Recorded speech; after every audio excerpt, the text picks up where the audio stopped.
Hôm nay Tết Quý Mão, đêm giao thừa, đưa Bông Bắp đi xem bắn pháo hoa ở văn quán. Rất nhiều người đi xem.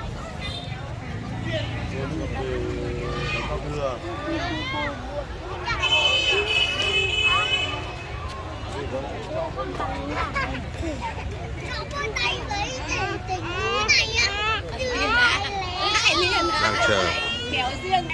Đứng xa thôi. Còn 2-3 phút nữa sẽ bắn.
Hết à?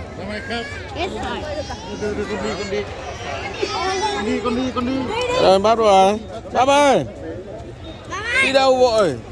Đứng ở đây đã, mọi người đi đã con. Bây giờ mọi người về mình mà đi á, thì đông lắm, cũng không đi được. Đợi tí nhá.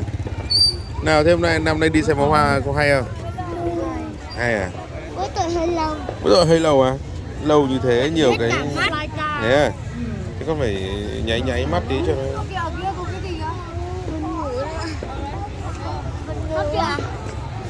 Thôi đi về đi. Bye bye.